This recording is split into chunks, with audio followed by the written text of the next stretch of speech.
Aujourd'hui, nous sommes face à une personnalité qui a suscité la controverse, autant que l'admiration. Une figure qui a attiré les regards et fasciné les gens. Un homme mystérieux, abordé sous tous les angles. Qui est vraiment le Cheikh Hassan al-Tuhami? Il s'agit de Sayyid al-Sharif Muhammad ibn Abd Allah Salah, né à la Mecque en l'an 1392 de l'Hégire, correspondant à l'année 1972 du calendrier grégorien.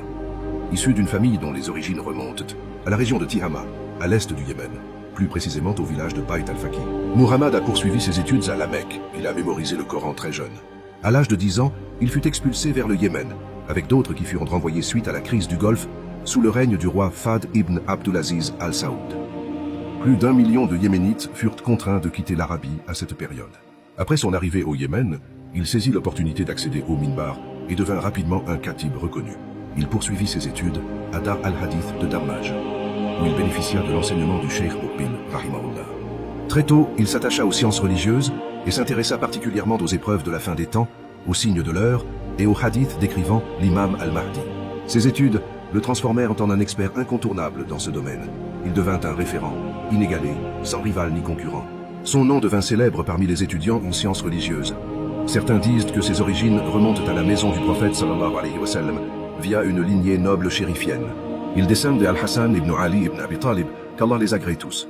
Son nom complet est Muhammad ibn Abdallah ibn Salah, ibn Muhammad, Sheikh ibn Ali, Sheikh ibn Hamad, ibn Hussein, ibn Yahya, ibn Ali, ibn Ahmad, ibn Isa, ibn Muhammad, ibn Sulaiman, ibn Muhammad ibn Salim, ibn Yahya, ibn Mihna, ibn Surur, ibn Na'ma Allah Asghar, ibn Ali, ibn al-Hussein al-Abid, ibn Yusuf al-Zahid, ibn Na'ma Allah al-Akbar, ibn Ali al-Azraq, ibn Dawood, ibn Sulaiman, ibn Abdallah al-Rida, ibn Musa al-Jawn, ibn Abdallah al-Mahth, ibn al-Hassan al-Muthanna, ibn al-Hassan, ibn Ali, ibn Abi Talib.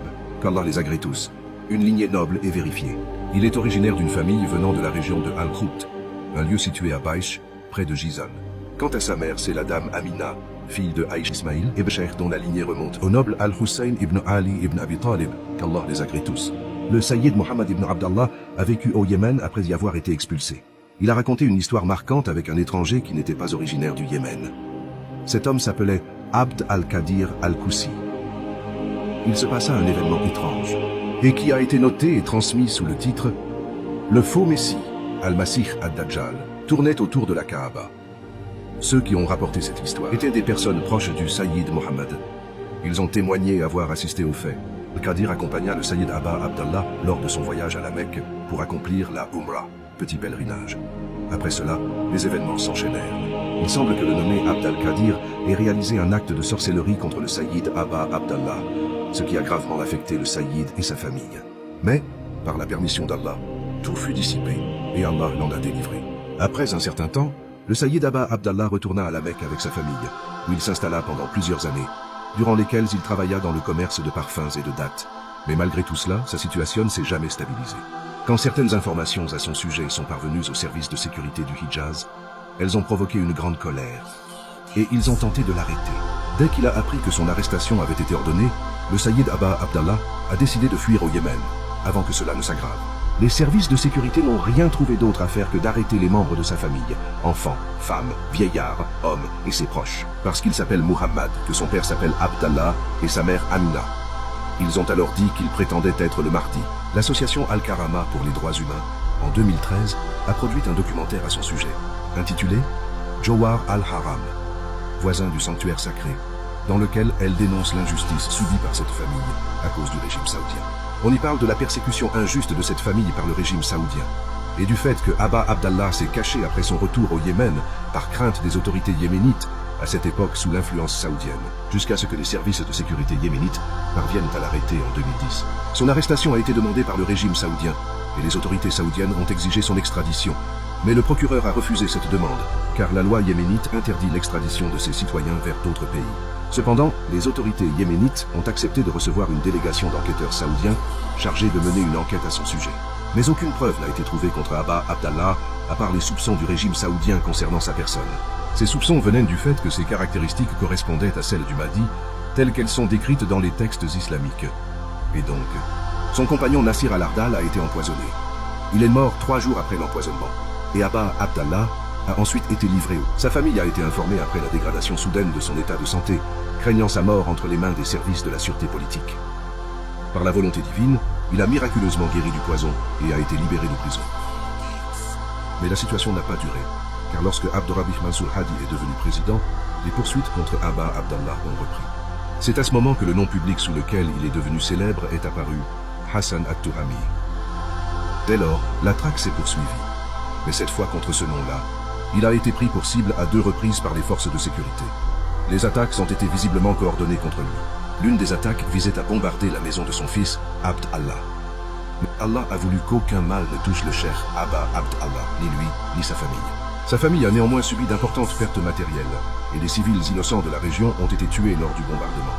Une deuxième attaque a suivi, et elle visait clairement à l'assassiner, après que son emplacement ait été repéré. Mais Allah a voulu le protéger une nouvelle fois, et il a échappé à la tentative d'exécution. Le cheikh Aba Abdallah Hassan at-Tuhami a ensuite fondé un mouvement religieux, avec le soutien de savants et de cheikhs. Il a demandé que ce mouvement soit nommé Mouvement des partisans de l'imam al-Mahdi alayhi salam, un mouvement visant à unifier la Ummah sous une seule bannière, sous une seule vision religieuse, au-dessus des divergences entre les écoles et autorités religieuses.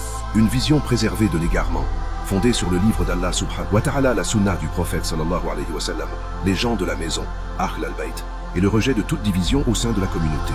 Une vision qui rejette les gouvernances tyranniques temporaires et appelle à retourner aux principes de l'islam authentique, par une voie de réconciliation, d'éthique et de correction des concepts déformés. Elle s'oppose aussi aux régimes imposés par la force et aux lois créées pour semer la division dans la Ummah, selon des intérêts politiques et sectaires. Elle rejette les lois et les alliances imposées envers d'autres que Allah et son messager, et appelle à réunir la Ummah autour de l'unicité. L'imam Mahdi alayhi salam est celui qui remplira la terre de justice et d'équité, en appliquant le véritable modèle du califat. Le renouveau attendu de la jurisprudence islamique, selon ce mouvement, représente un savoir ancien et perdu depuis longtemps. Ce savoir n'est pas nouveau. Le grand compagnon Abu Huraira radiyallahu anhu a dit « J'ai reçu 2 sortes de savoir, l'une que j'ai transmise et l'autre. Si je l'avais transmise, vous m'auriez. » Et aujourd'hui nous vivons cette époque, nous vivons les événements annoncés dans les prophéties. La corruption a réellement commencé lors de la première année du siècle dernier. En 1896, quand Herzl, président de l'Organisation sioniste mondiale, a demandé au sultan Abdulhamid II de donner la Palestine aux Juifs, le sultan a refusé catégoriquement et a dit « Je ne peux pas céder ne serait-ce qu'un pouce de cette terre, car ce n'est pas une propriété privée à moi. C'est une terre appartenant au peuple musulman, et j'ai combattu pour elle avec mon sang et mes discours. Donc, quel que soit le prix ou leur crime, je ne la leur céderai pas. » Quant aux Saouds, ils ont livré Al-Aqsa, prétendant être roi, mais en réalité, esclave d'un monde en perdition. Elle a donc dévié de la voie de son Seigneur. Une déviation corrompue, arrogante, honteuse, obscène. Ces crimes sont flagrants et enchaînés, et personne n'ose les dénoncer. Prêcheurs et interdictions n'y existent plus. Vois-tu encore quelqu'un évoquer le hadith sur les tentations, fitant? Les fils de Saoud ont pris la royauté et le commandement militaire. Les soldats protègent les chrétiens et les juifs, tout en brandissant le slogan du Tawhid, monothéisme pur, alors qu'ils ont vidé le monothéisme de son essence. Ils ont mélangé leur soi-disant monothéisme à l'unification des religions, avec des conférences et des discours sur l'unité des cultes, au lieu de défendre le vrai Tawhid, transmis par le prophète sallallahu alayhi wa sallam. Le vrai djihad, c'est le sens des paroles d'Allah. Ils combattent dans le sentier d'Allah, sans craindre le blâme d'aucun blâmeur. Ce sont ceux-là, les sincères. Dans un hadith, les gens du ciel et de la terre l'aiment. Donc, si la terre et le ciel aiment le Mahdi, cela indique qu'il aime Allah, son messager, et qu'il est aimé par eux. Et le fait que les gens de la terre aiment le Mahdi prouve qu'il aime Allah, son messager, et que Allah et son messager l'aiment aussi. Et également, le djihad à la fin des temps est mentionné dans le hadith. Il combattra selon ma sunna, comme j'ai combattu selon la révélation. Il est aussi rapporté qu'un groupe de ma communauté restera ferme sur la vérité. Ils ne seront pas affectés par ceux qui les abandonnent ou s'opposent à eux. Et ils combattront pour cela, jusqu'à combattre le Messie imposteur, le Dajjal et d'autres. Les partisans du Mahdi représentent un projet établi, suivi par des érudits de renom, comme le savant Aba Abdallah Hassan al-Tihami, qui l'a appuyé en écrivant des ouvrages et en structurant son projet. Il s'agit d'un serment d'allégeance spécifique, fait pour soutenir l'imam al-Mahdi, et de nombreux hommes ont rejoint ce mouvement au Yémen, puis le champ d'action s'est élargi progressivement, jusqu'à atteindre de nombreux pays à travers le monde. Et c'est là qu'Aba Abdallah Hassan al-Tihami a rédigé des ouvrages, les organisant pour en faire un corpus complet. Sous des noms d'emprunt, afin d'éviter leur confiscation, On diffuse le livre du Mahdi et la proximité de son apparition. Un ouvrage qui confirme que l'apparition de l'imam al-Mahdi est proche et que nous vivons à l'époque de sa venue. Cela est appuyé par des preuves et des arguments clairs. Le projet réunit deux groupes ennemis de la Oumma islamique, les sunnites et les chiites. Le cheikh a fondé cet effort en y intégrant les sciences du hadith. Le cheikh Hassan a appelé à la hijra à la Mecque pour se préparer et se tenir prêt à faire allégeance à l'imam. L'imam al-Mahdi, paix sur lui, apparaîtra entre la pierre noire, al-Rukn, et la station d'Ibrahim, al-Makam. Le mouvement a commencé à faire écho, suscitant la colère des autorités. Alors ils ont arrêté Sayed Abba Abdallah Hassan al-Tihami. Il est resté détenu pendant 2 mois, et après enquête, il a été libéré, avec des excuses présentées à lui, ainsi qu'une assurance de libre circulation dans les zones contrôlées par les Houthis, car cela ne contrevenait pas à la loi yéménite. L'activité du cheikh Hassan al-Tihami a donc repris, entouré d'un groupe de savants de la Darwa et de chercheurs en sciences religieuses. Le mouvement a pris de l'ampleur, son écho s'est propagé, et toutes les tendances religieuses et partis ont commencé à s'intéresser au projet. Ils se rendaient auprès des groupes, leur présentaient le projet, ses objectifs et sa méthodologie. Certains l'écoutaient attentivement, mais très rapidement, une crainte a émergé. La peur que le cheikh Hassan al-Tihami influence les jeunes et bouleverse l'équilibre de ces groupes religieux. Le mouvement des partisans du Mahdi a attiré de nombreuses personnes, y compris des gens issus de différents partis et groupes islamiques. Les membres de toutes tendances, partis et écoles ont été convaincus par les objectifs et la méthodologie du mouvement. Le cheikh Hassan al-Tihami a appelé ses partisans à l'émigration, à ceux qui en avaient la possibilité. L'émigration des hommes a commencé vers la terre des 2 lieux saints, la Mecque et Médine, pour se préparer et se mobiliser en vue de soutenir l'imam. Le Mahdi, que la paix soit sur lui, se prépare à apparaître, à se manifester entre le Rukn, coin de la Kaaba, et le Makam, station d'Ibrahim. Pendant ce temps, le cheikh Hassan al-Tihami a gagné en renommée. Il était reconnu pour son bon comportement, sa bonté et sa grande noblesse, au point que ses compagnons et ses proches ont tenu à enregistrer leurs témoignages à son sujet. Certains ont témoigné de sa piété pendant son emprisonnement. D'autres ont témoigné sur ce qu'il est devenu après sa libération. Dans tous les cas, sa patience était exemplaire. Il a enduré d'innombrables épreuves, pour lui-même, sa famille, ses compagnons. Ses biens ont été confisqués, il a été emprisonné, et sa famille, même les plus jeunes, ont été emmenés.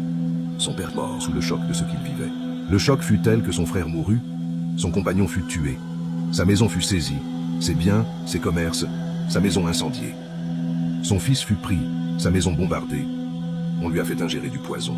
Il a été pourchassé comme un fugitif, surveillé par les services de renseignement du monde entier. Il a été pris dans le désert, endormi sur un simple matelas, sans même pouvoir se réveiller. Il ne raconte jamais ses souffrances lui-même. Il ne répond pas à ceux qui ont commis des injustices envers lui, mais dit plutôt « Si vous voyez que ces gens m'ont attaqué ou maltraité, ne les tenez pas responsables, ne les poursuivez pas. » Il ne crie pas, il ne brandit pas l'épée, mais il impose le respect. Il pèse les hommes selon leurs véritables valeurs. Il connaît leur potentiel et sait comment l'utiliser. C'est un homme noble, généreux, ouvert. Il donne tout ce qu'il a dans ses mains sans jamais rien attendre en retour. Il ne juge pas selon les apparences. Et même envers ceux qui l'ont trahi, il garde pour lui la vérité, ne les expose pas. Il supporte les torts en silence. Il ne demande rien pour lui-même. Un jour, les services de sécurité ont encerclé la maison, alors qu'il s'y trouvait. Il est sorti calmement. Et ceux qui l'attendaient ne l'ont même pas remarqué. Il est passé devant eux avec grandeur, et malgré le fait qu'ils l'attendaient, ils ne l'ont pas vu. Comme si Allah avait voilé leur regard. Il a été poursuivi, diffamé, et on a tenté de l'assassiner plusieurs fois. Mais à chaque fois, il en réchappait avec une protection divine. Et après cela, il voyageait entre le Yémen et l'Arabie Saoudite, en passant par des routes de contrebande. Il a été arrêté 4 fois, et à chaque arrestation, on lui prenait ses empreintes digitales, et l'électricité s'éteignait à ce moment précis. L'électricité ne s'éteignait que quand il était en Arabie Saoudite, et ce phénomène se reproduisait à chaque tentative de prise d'empreinte. Ils ont tenté de l'identifier à plusieurs reprises, 4 fois exactement, mais cela échouait à chaque fois. Gloire à Dieu, c'était un homme protégé d'une manière extraordinaire. Sa relation avec Allah le majestueux était très forte. Un jour, il était sur un lit d'hôpital, souffrant énormément, tordu par la douleur. Et même sous anesthésie dans la salle d'opération, sa langue répétait sans cesse « Oh Allah, j'aime te rencontrer, alors fais que je te rencontre. » Oui, il avait une prestance naturelle, une noblesse intérieure. Même en prison, les gardiens le respectaient profondément. Même les pauvres détenus avec lui dans les cellules l'aimaient. Ils s'attachaient à lui. Et malgré le peu de sommeil, il restait actif, énergique et toujours en mouvement. Il détestait la paresse et l'inaction. Il était toujours éveillé, vif, actif, et gardait une excellente forme physique. Il jouait au football, faisait du sport, et n'a jamais touché ni consommé la plante cat. Il ne fumait pas de cigarettes non plus. Il avait de nombreux talents, parmi eux, une belle voix, Il récitait le Coran avec maîtrise et émotion. Il composait aussi de la poésie, rédigeait des chants religieux et la calligraphie, qu'il écrivait avec une grande précision. Il maîtrisait la langue arabe, appréciait sa beauté et écrivait avec aisance ses règles et sa grammaire. C'était un nageur talentueux, un plongeur expérimenté, un tireur d'élite précis et un homme aux multiples compétences. Il visait toujours juste. Oui, c'était un homme naturellement doué, avec des talents innés hérités. Parfois, il récitait des poèmes puissants et touchants. Il parlait avec savoir, maîtrise et profondeur, ce qui rendait ses paroles profondément marquantes. Quiconque l'écoutait ou le lisait reconnaissait qu'il était un érudit de haut niveau, un maître dans la rédaction juridique et religieuse, avec une connaissance débordante et une capacité rare à l'exprimer avec clarté dans la jurisprudence, le hadith ou le tafsir, exégèse coranique. Il excellait dans la science des signes de la fin des temps, selon le témoignage même de ceux qui s'opposaient à lui. Oui, c'était une sommité des savants, un océan de savoir, un érudit multidisciplinaire. Aucun domaine ne lui était étranger. Jamais personne ne l'a vaincu dans un débat. Qu'il s'agisse de preuves, de logique ou de réfutation, il dominait toujours, car la vérité était constamment de son côté. Il dominait quiconque débattait avec lui. Il les réfutait avec des preuves éclatantes. Tu le trouvais solide, enraciné dans la connaissance, capable de différencier le licite de l'illicite avec précision. Oui, lorsqu'il ouvrait la bouche, sa parole jaillissait avec une clarté fulgurante et une grande force.